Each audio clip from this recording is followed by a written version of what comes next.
독일의 신학자인 폴 틸리히라고 하는 분이 인간의 불안에 대해서 인간의 불안을 세 가지로 정의한 일이 있습니다. 첫째는 존재의 불안입니다. 우리 인간에게는 살아가는 것 자체가 불안이에요. 미래에 대한 두려움, 다가올 죽음에 대한 두려움, 내 존재가 서서히 소멸해 가는 것에 대한 불안을 가지고 살아가는 존재라고 하는 것입니다. 둘째로는 도덕적 불안입니다. 죄를 짓지 않은 인간이 없기 때문에 우리에게는 다 죄책감이라는 게 사로잡고 있어요. 그래서 이 죄책감으로 인한 공포 때문에 우리는 늘 불안합니다. 우리의 정서가 망가지고 우리 안에 평안이 없습니다. 여러분 어떠세요? 저는요, 지금도 제가 이렇게 무슨 큰 죄를 짓고 사는 게 아닌 것 같은데도 경찰차만 보면 가슴이 덜컥 내려앉아요. 이런 도덕적 불안이 있어요.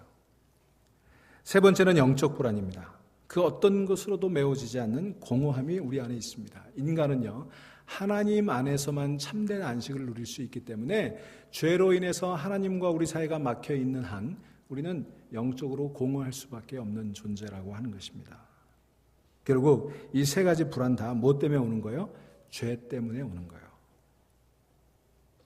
죄가 우리 인간이 겪고 있는 모든 문제의 본질이라고 하는 것입니다. 그러므로 이 죄 사함의 문제는 개인의 문제뿐만 아니라 사회적인 불안을 해결하는 가장 핵심이 되는 그런 열쇠라고 볼 수가 있는 것입니다.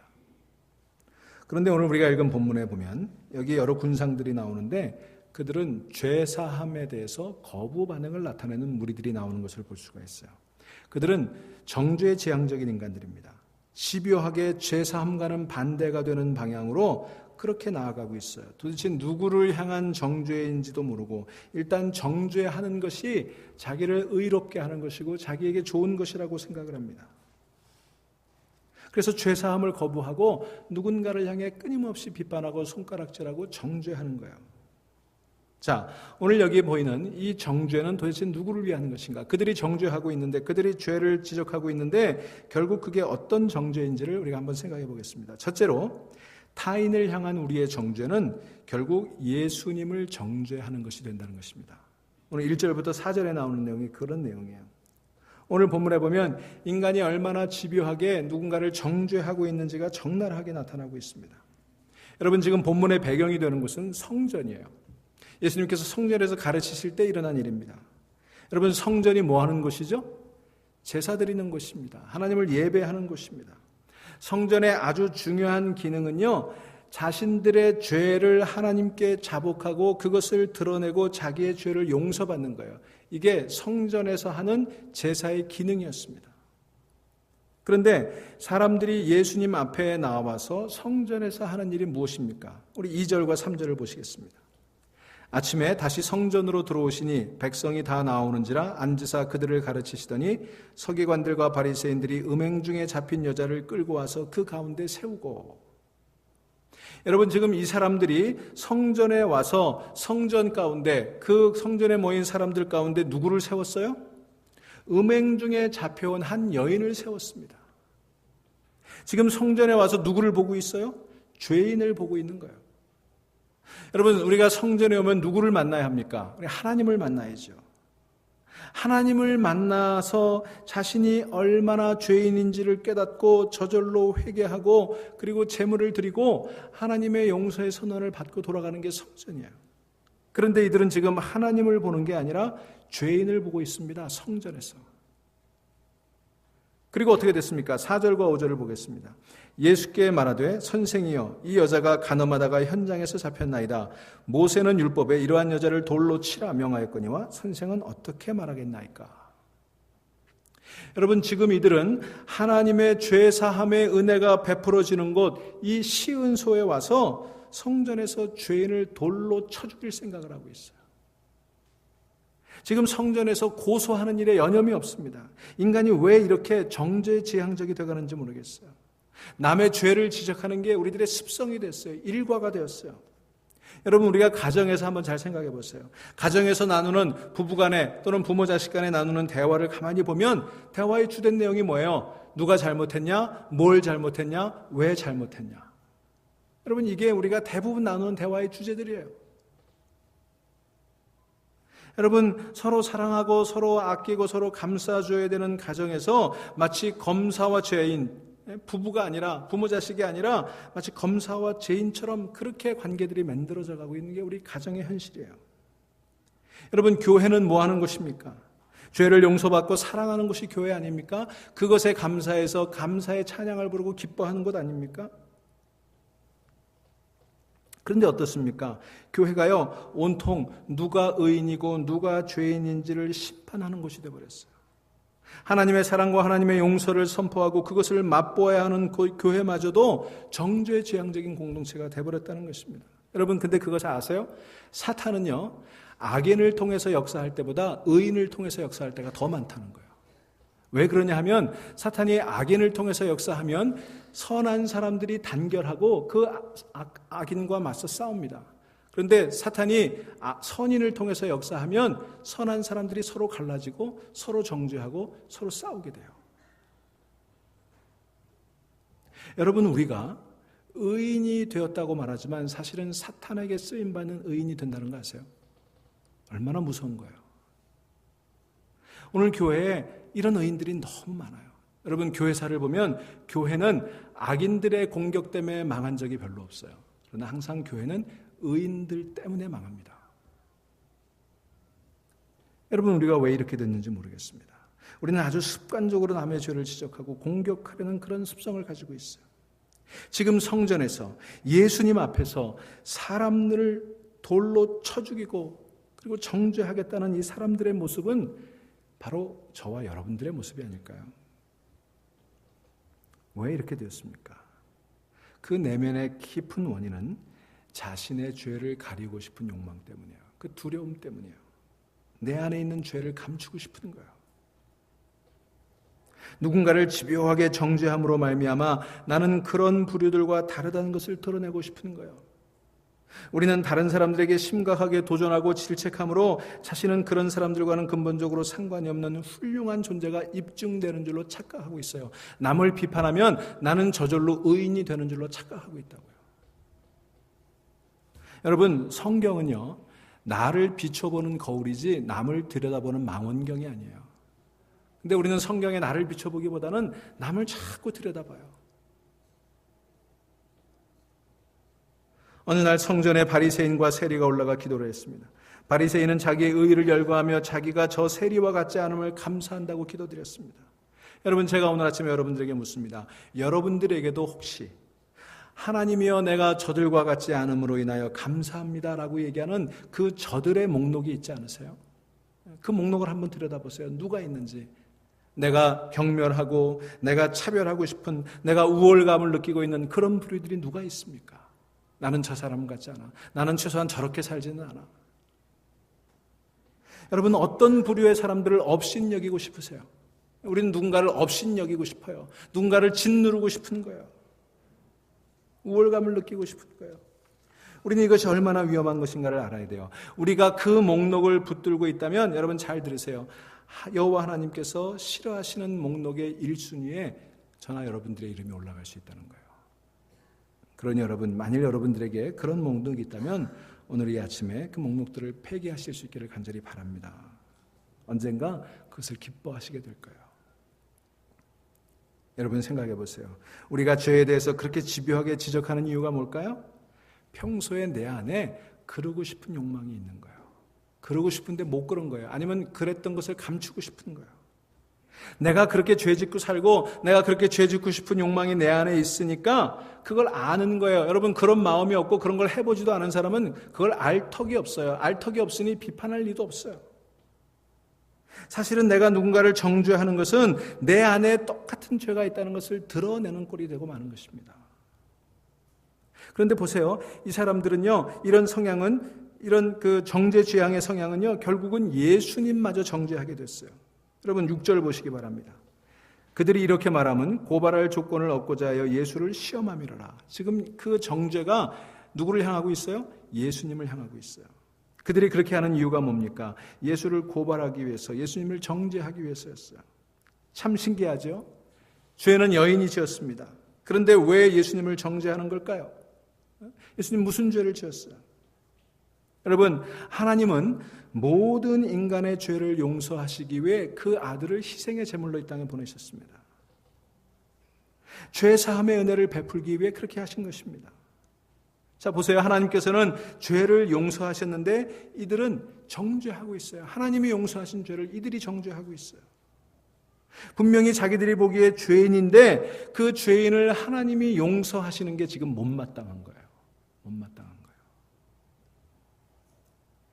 예수님이 온 세상의 죄를 다 사하시겠다고 이 땅에 오신 게 지금 싫은 거예요. 그래서 예수님마저 죽이려고 들었던 것입니다. 자기들이 보기에는 분명 죄인은 벌을 받아야 하고 죄에 대한 대가를 치러야 되는데 예수님이 죄를 다 용서하시겠다 그러니까 그거 견딜 수가 없는 거예요. 누구 마음대로 용서한단 말인가? 더구나 예수님은 자기 백성들 온 인류의 죄를 지시려고 이 땅에 오시지 않았습니까? 근데 그들이 생각할 때 자기는 죄인이 아니에요. 자기는 의인이에요. 그런데 예수님이 온 인류의 죄를 지시려 이 땅에 오셨다고 그러니까 그 메시아를 인정하게 되면 자기가 죄인인 것을 인정하는 꼴이 되죠. 그게 싫었던 거예요. 왜 내가 의인인데 메시아가 필요하냐는 거예요. 구세주가 뭐가 필요하냐는 거예요. 구세주를 인정하는 것 자체가 자신들의 죄를 인정하는 꼴이 되기 때문에 그게 싫은 거예요. 그래서 예수님을 못 견뎠던 거예요.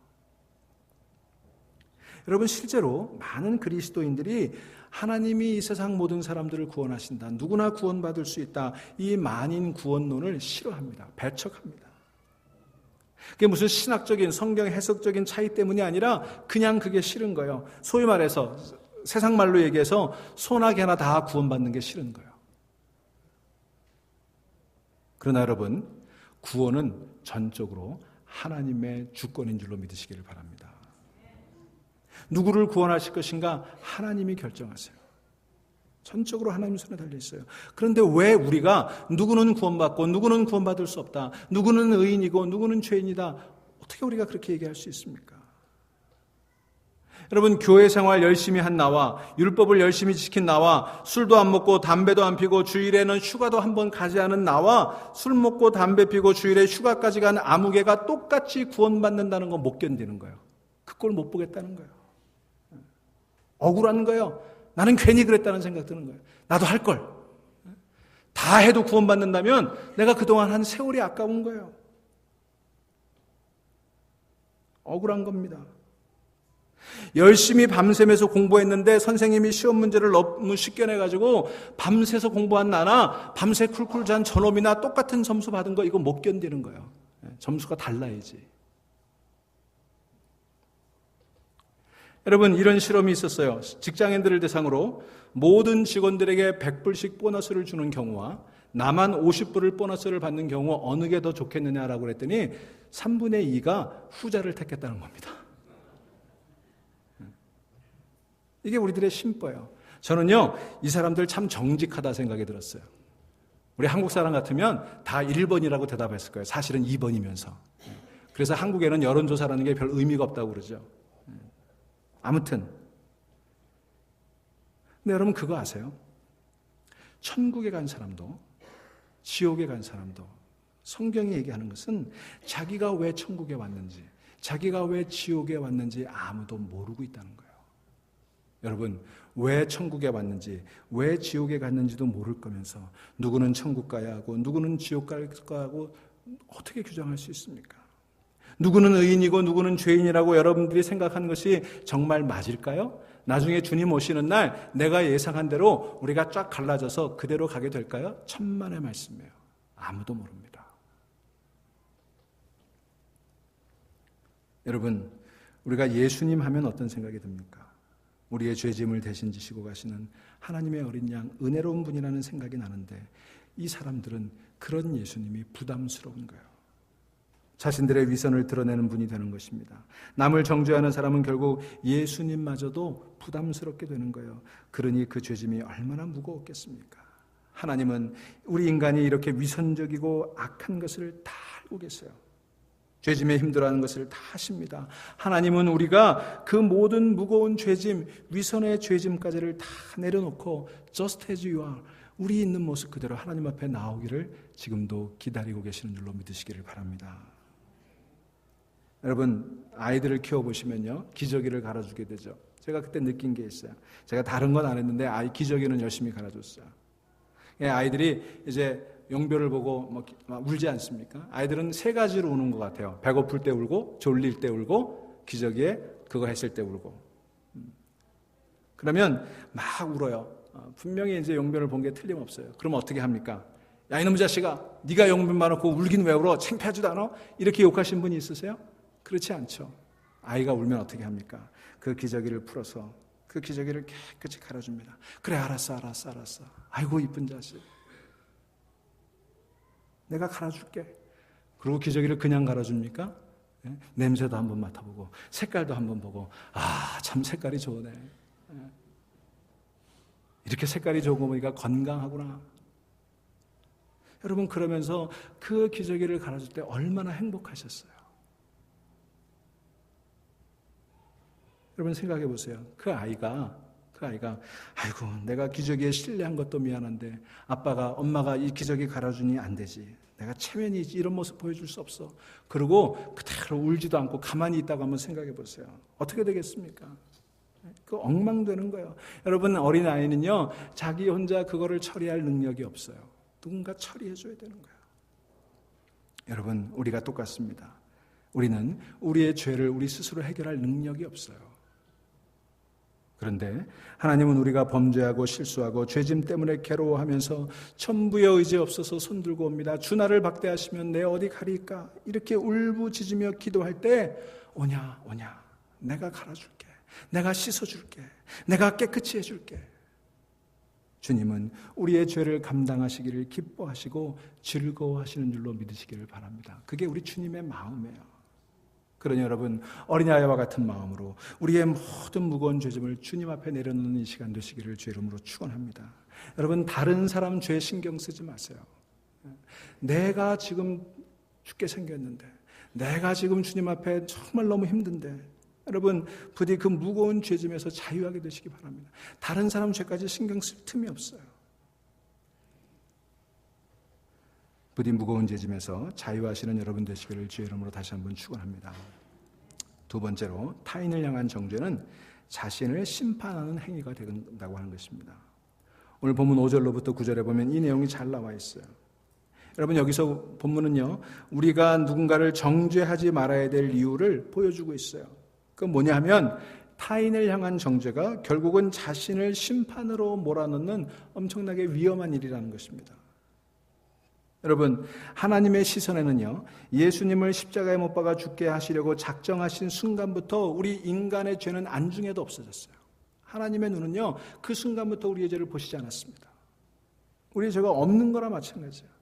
모든 죄를 완벽하게 사하실 수 있는 능력이 십자가에 있는 것 여러분 믿으시기를 간절히 바랍니다. 하나님의 시선에는요, 예수님을 십자가에 못 박고 죽게 하시려고 작정하신 순간부터 우리 죄가 사라져버리고 말았어요. 주님은 십자가를 통해서 세상을 보고 있는 것입니다. 우리의 망원경이나 우리의 현미경이 아니라 십자가를 통해 저와 여러분을 보고 계신다고요.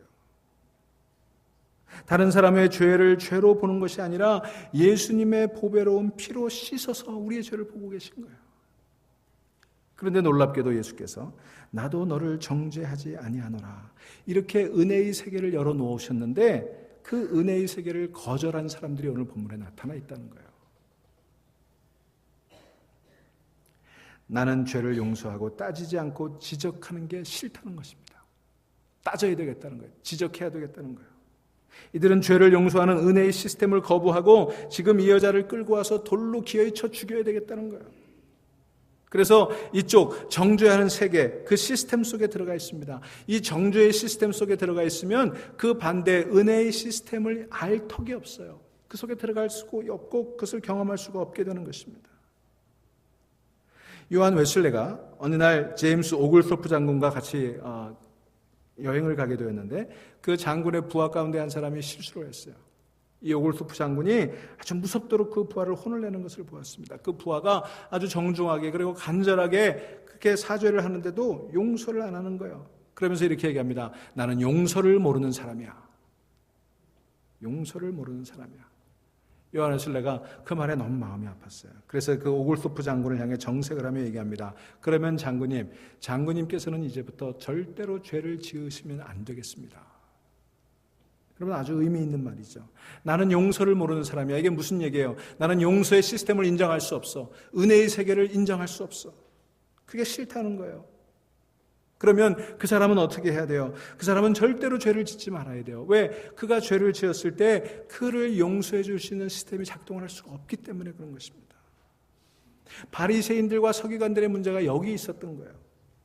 예수 그리스도로 말미암아, 아니 오래전부터 성전 제도를 통해서 죄 사함의 은혜가 그들 가운데 있었는데 그 시스템을 인정하지 않고 받아들이지 않았던 거예요.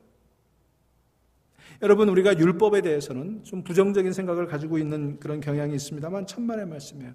여러분, 율법에는요, 정죄를 통해서 죄를 완전하게 사하는 길을 보여주고 있어요. 죄에 대한 지적도 있지만 그러나 그 죄의 문제를 해결해주는 성전제도에 대한 율법들이 있잖아요. 성전을 통해서, 제사를 통해서 그들이 용서받을 수 있는 길을 열어놓으셨어요. 과거 구약시대에는 도피성이라는 것도 만들어주셨어요. 살인죄를 범한 사람들이 피해서 목숨을 구할 수 있는 그런 은혜의 성들이 있었어요. 피 흘림으로 죄사함을 받을 수 있는 그 길을 열어놓으셨다고 율법은 얘기하고 있어요. 그러니 여러분, 이미 하나님의 은혜의 세계는 오래전부터 우리를 위해 예비되었고 예수 그리스도를 통해서 완성되신 줄로 믿으시기를 바랍니다. 그럼에도 불구하고 그 하나님의 죄 사함의 세계를 믿지 않고 아직도 누군가를 정죄하고 있다고 하는 것은 스스로를 죄의 세계로, 그 시스템 속으로 가둬버리는 위험한 발상이에요. 50년대 미국의 유명한 설교자 가운데 한 분이었던 해리 아이언사이드 목사님이 계셨어요.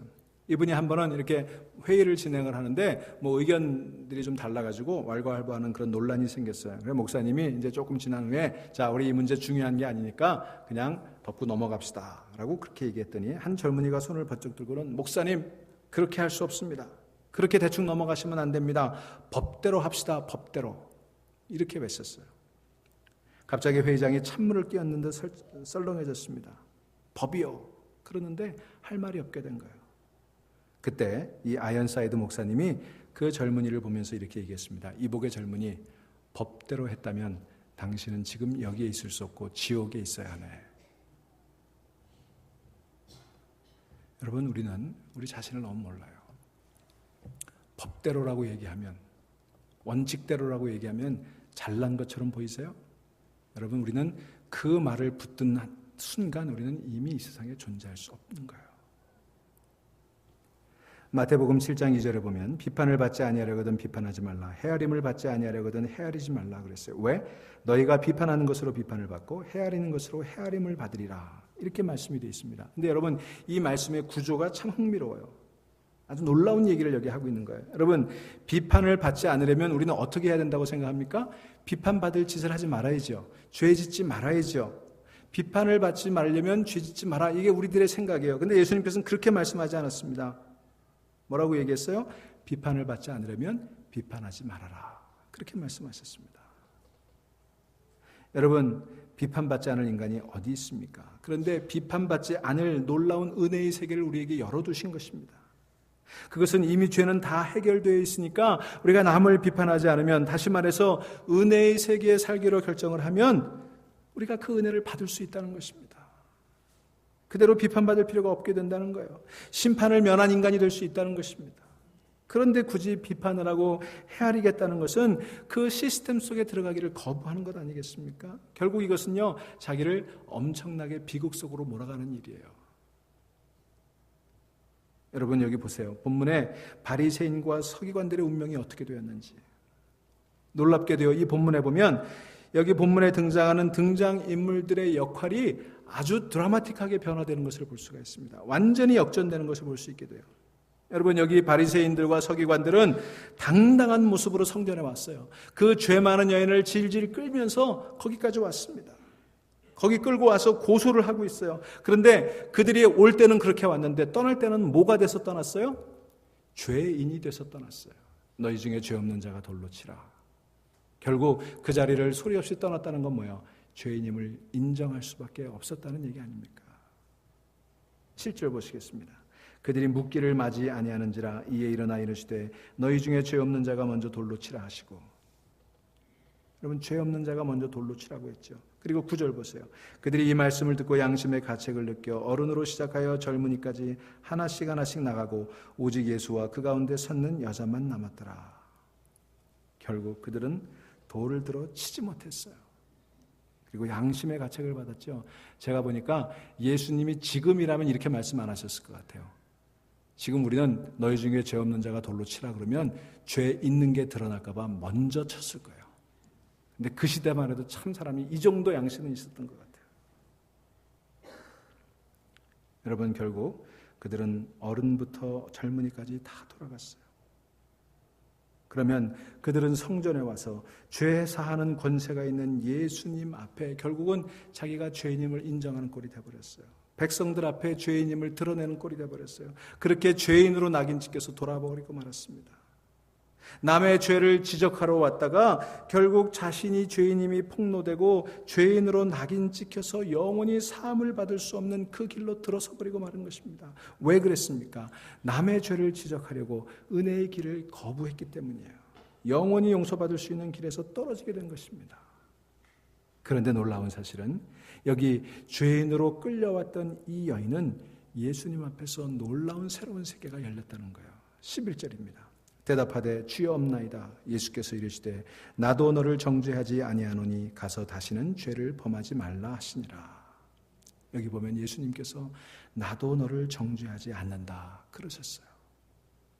이 여인은 완벽한 죄사함을 예수님께로부터 받고 자유한 사람이 되어 돌아가게 되었던 것입니다. 오늘 이 죄사함의 능력이 여러분 가운데 나타날 수 있기를 주의 이름으로 축원합니다. 여러분, 이 본문 안에 나오는 이 인물들의 드라마틱한 그런 역할 변화를 한번 생각해 보세요. 아주 급진적이고 레디컬하고 아주 파격적인 역할의 변화로 인해서 하나님께서 우리에게 하시고 싶은 말씀이 있어요. 남을 정죄하러 온 사람은 반드시 정죄를 당할 것이다. 하지만 어떤 형태로든 예수 앞에 자기 죄를 인정할 수밖에 없는 사람은 죄사함을 받고 의인으로 돌아가게 될 것이다. 바로 이 메시지인 것입니다. 사랑하는 여러분, 우리는 이 놀라운 은혜를 잊지 말아야 될 줄로 믿습니다.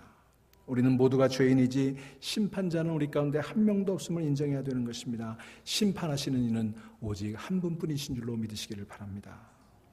우리는 그러므로 주님 앞에 올 때마다 은혜를 구하고 내 자신이 하나님을 만나는 감격이 있어야 되는 거예요. 남 정죄할 시간이 없어요. 남 들여다볼 시간이 없어요. 주의 전에 와서 회개하고 눈물로 참회하고 내 죄를 용서해달라고 기도해야 되는 거예요. 다른 사람 손가락질하지 마세요. 나처럼 그렇게 죄인으로 살아가야 되는 사람들에게 대한 연민을 가지세요. 우리는요, 너무나 쉽게 나는 의를 위해, 나는 정의를 위해, 나는 율법을 위해, 나는 하나님의 말씀을 위해 목숨을 바치겠다고 얘기하는 사람들이 있어요. 근데 여러분, 세상에는요, 그런 것을 위해 목숨을 바칠 힘도 없이 하루하루 목구멍이 포도청이라고 살아가는 일 자체가 버거운 사람들이 있어요. 하루하루 죽지 못해 사는 사람들이 있어요. 하나님의 말씀을 위해, 복음을 위해 목숨을 걸겠다고 하는 말조차 할 수 없이 그저 하루하루 살아가는 것이 너무나 힘들고 그렇게 살아가게 된 것이 감사해서 숨죽이고 말도 하지 못하며 살아가는 사람들이 있어요. 함부로 나는 주를 위해 목숨 바치겠습니다. 여러분, 이렇게 얘기하는 거 조심해야 되는 거예요. 오히려 주님, 나는 주님을 위해 목숨 바칠 수 있는 그런 자격도 없는 사람입니다. 내가 어찌 감히 주님을 위해 목숨 바치겠습니까?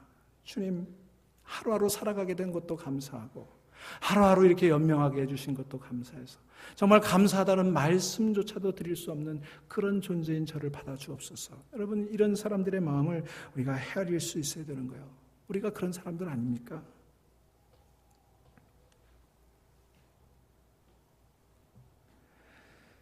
여러분, 이 은혜 가운데 살아가는 여러분 되시기를 주의 이름으로 축원합니다. 마지막으로 정죄하지 않으시는 예수님의 사랑과 능력을 우리는 이 본문 가운데 발견하게 됩니다. 10절과 11절입니다. 여러분, 우리의 죄의 문제를 해결하시기 위해 우리는 결코 정죄하지 않으시는 예수님의 사랑과 죄사함의 능력을 믿으실 수 있기를 간절히 바랍니다. 예수님은 사실상 온 세상의 죄를 심판할 권한을 하나님께로부터 받았어요. 그런데 그 세상을 심판할 권한을, 그 능력을 죄를 용서하고 사해 주시는데 사용했다고 하는 것입니다. 그게 진짜 심판이에요. 그게 진짜 심판이에요. 여러분, 여기서 우리가 생각해야 될 것은 예수님이 이 여인을 얼마나 세심하게 배려했는가 하는 점입니다. 사실요, 이 여인 때문에 예수님은 큰 공경에 처하게 됐어요. 이 여인으로 인해 예수님의 고난의 발단이 되었던 것입니다. 여러분 생각해 보세요. 예수님은 죄를 짓지 않으신 분 아닙니까? 죄는 이 여인에게 있었습니다. 그런데 예수님이 왜 이 여자 때문에 고난을 받아야 합니까? 사람들이 이 여인의 문제로 예수님을 고소하려고 그랬잖아요. 왜 미움을 받게 되었습니까? 죄는 여자가 지었는데 왜 그 죄 지은 여자를 데리고 와서 예수님을 괴롭히고 있습니까? 여러분 6절에 보니까 그들의 의도, 그들의 태도가 드러나 있지 않습니까?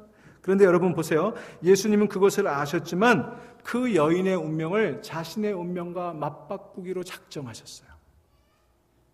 사실 예수님은 그런 여인들, 절망 가운데 있는 사람들, 죄 가운데 희망이 없는 사람들을 구원하시려고 이 땅에 오셨습니다. 내가 의인을 부르러 온 것이 아니라 죄인을 부르러 왔다. 바리새인과 서기관들은 그걸 잘 알았거든요. 예수님이 죄인의 친구인 걸 알았거든요. 예수님은 인자가 온 것은 섬김을 받으러 온 것이 아니라 섬기러 오셨고 자기 목숨을 많은 사람을 위하여 대속물로 주러 오셨습니다. 그들이 알고 있었어요. 너희 중에 지극히 작은 자에게 한 것이 곧 나에게 한 것이다. 예수님은 그렇게 말씀하시면서 그 작은 자들, 죄인들과 독특한 관계를 형성하고 계셨어요. 자기 자신을 그들과 아이덴티파이하고 계셨어요. 죄가 전혀 없으신 분임에도 불구하고 모든 사람의 죄를 당신 자신과 관계 있는 것으로 받아들이셨어요. 그래서 그거를 당신의 죄로 삼으시고 그들을 위해서 대신 죽기로 작정하신 것입니다. 죄인들의 운명과 예수님의 운명이 이제는 맞바뀌게 된 거예요. 하나가 된 거예요. 이 바리새인들은 그걸 알았어요. 만약 예수님께서 그런 관계를 맺지 않으셨다면 예수님이 죽으실 이유가 뭐가 있습니까? 모세의 율법에 이런 여인은 돌로 치라고 되어 있는데 당신은 뭐라고 말하시겠습니까? 이렇게 물으면 모세의 율법대로 해라, 법대로 해라, 성경대로 해라. 그 여자가 죄졌는데 왜 나한테 묻느냐? 끝! 이렇게 말씀하셨으면 예수님께서 이런 공경에 빠지실 리가 없었잖아요. 그 미움을 받으실 필요가 없었잖아요. 그들이 기어이 예수님을 십자가에 못 박기로 작정할 이유가 어디 있었겠습니까? 그런데 죄인인 여자는 자유케 하고 도리어 의롭게 살아왔다고 자부하는 자신들은 죄인의 꼴이 되어버렸으니 그들이 분해서 견딜 수가 있었겠어요? 그 예수님을 살려두겠냐고요. 그런데 예수님은 이 한 여인을 살리시고 당신이 죽기로 작정하신 거예요. 작정. 운명을 바꾸신 거예요. 여러분, 예수님이 나의 운명과 당신의 운명을 바꾸신 것을 믿으시기 바랍니다. 여러분, 예수님은요, 이 여인에게 사회적으로, 법적으로 완전한 자유를 주기로 작정하셨어요. 그뿐만 아니라 이 여인의 마음속에 있는 죄책감의 문제까지, 그 인격적인 문제까지 해결해 주시기로 작정하셨던 것입니다. 그래서 예수님께서 이 여인에게 죄사함의 확신을 심어주시려고 아주 독특한 말씀을 하셨어요. 10절 보시기 바랍니다. 예수께서 일어나사 여자 외에 아무것도 없는 것을 보시고 이르시되 여자여 너를 고발하던 그들이 어디 있느냐? 너를 정죄한 자가 없느냐? 여기 보시면요, 예수님께서 이 말씀을 하시기 전에 뭐라고 되어 있냐면 일어나사 여자 외에 아무도 없는 것을 보시고 그랬어요. 여러분, 지금 예수님 다 알고 계셨어요. 사람들 다 떠난 거 알고 있었어요. 이 여인을 정죄하던 사람들 아무도 없어요. 다 알고 계신데 왜 물어보셨을까요? 다 보셨는데 여자에게, 엎드려 절망 가운데 있는 여자에게 왜 그 얘기를 하셨습니까? 여자여 너를 고발하는 그들이 어디 있느냐? 여러분, 예수님은요 다 알고 계셨지만 이 여인의 입으로 고백을 듣고 싶었던 거예요. 그 여인 스스로가 자기 안에 있는 죄책감, 자기의 인생을 그렇게 끌고 갈 수밖에 없었던 그 여인의 고통을 씻어주고 싶으셨던 거예요. 예수님은 여자의 입으로 그녀가 특별히 나쁜 여자, 특별히 더러운 여자가 아니고 우리는 다 그런 죄인일 수밖에 없다는 것을 알게 하고 싶으셨던 것입니다. 그녀가 11절에서 뭐라고 대답합니까? 주여 없나이다. No one, sir. 여러분, 기가 막힌 얘기예요. 그동안 얼마나 부끄러웠는데, 현장에서 사로잡혀 사람들 앞에 끌려나와 이제는 자기는 희망이 없다고 생각했는데 이 여인이 이렇게 고백할 수 있게 되는 거예요. 주여 없나이다. 나를 정죄하던 이들이 다 떠나갔습니다. 그들도 나와 같은 죄인들이었고 나도 그들 가운데 하나였고 나만 이런 인생을 사는 것이 아니었군요. 이제 누구도 나만 손가락질할 수 없게 되었군요. 나만 더럽고 혐오스러운 여인이라고 그렇게 손가락질 받지 않아도 되는 것을 이제 알았습니다. 주여 아무도 없나이다. 여러분, 이 여자는 사실은요, 예수님께서 그 자리에서 구해 주셨어도 이런 과정이 없었으면 또다시 자기 혐오에 빠질 가능성이 많았어요. 그 죄인 무리들 앞에서 그 부끄러움을 당했던 그 트라우마를 가지고 또다시 그런 삶을 살아갈 수밖에 없는 그런 여인이었어요. 살 길이 없는 사람이었습니다. 그런데 예수님은 당신 목숨을 담보로 이 여인의 자기 혐오감까지를 다 씻어주셨어요. 봐라, 너를 정죄한 자가 어디 있느냐. 사랑하는 여인아, 지나간 너의 죄가 무겁지만 너를 정죄하던 손길들이 그렇게 참혹했지만 봐라, 누가 감히 너만 구별해서 나쁘다고 하겠느냐. 아무도 없지 않느냐. 그러니 다시 살아갈 용기를 가지거라. 법적이고 사회적으로만이 아니라 너의 마음속에, 너의 심령 속에 이제 완전한 자유를 가져라. 여러분, 그 여인의 마음을 치료해 주신 줄로 믿으시기 바랍니다. 여러분, 우리 주님은 그 일을 위해 이 땅에 오셨습니다. 우리의 지나간 죄 때문에 예수님께서 이 땅에 오셨고 십자가에서 흘리신 그 보배로운 피로 단번에 우리의 죄를 사해 주신 것을 여러분 믿으시기 바랍니다. 여러분, 그 은혜를 믿는다면 아무도 우리의 앞길을 막을 수 없을 것입니다. 누가 감히 정죄하겠습니까? 의롭다 하고 하신 이가 하나님이신데 누가 감히 정죄하겠습니까? 예수님이 하신 말씀이 지금 그거예요. 나도 너를 정죄하지 아니하노니. 최고의 재판관이신 예수님께서 하신 말씀입니다. 그러니 누가 저와 여러분을 정죄하겠습니까? 사랑하는 여러분, 여러분이 지난날 어떤 죄에 빠져 있었다면, 어떤 마음의 상처가 있었다면, 어떤 자기 혐오가 여러분들을 괴롭히고 있었다면 이 시간 십자가의 보혈로 완전히 씻으실 수 있기를 주의 이름으로 축원합니다. 여러분, 주님의 은혜 안에 있는 우리는 이제 완전히 자유케 된 존재입니다. 더 이상 낙심하지 마세요. 로마서 8장 2절이 말합니다. 그러므로 이제 그리스도 예수 안에 있는 자에게는 결코 정죄함이 없나니 이는 그리스도 예수 안에 있는 생명의 성령의 법이 죄와 사망의 법에서 너를 해방하였음이니라. 믿습니까? 우리 주 예수 그리스도 안에 있는 하나님의 사랑에서 누구도 결코 끊을 수 없음을 믿으시기 바랍니다. 그러니 우리도 그 누군가를 향해 정죄하지 마시고 주님의 사랑 안에서 서로 하나님의 영광을 위해 평안의 복음, 구원의 복음, 죄 용서의 복음, 은혜의 복음을 증거하며 이 시대의 상처를 치유하고 잃어버린 영혼들을 구원하는 능력의 그리스도인들로 살아가실 수 있기를 주의 이름으로 축원합니다. 기도하겠습니다.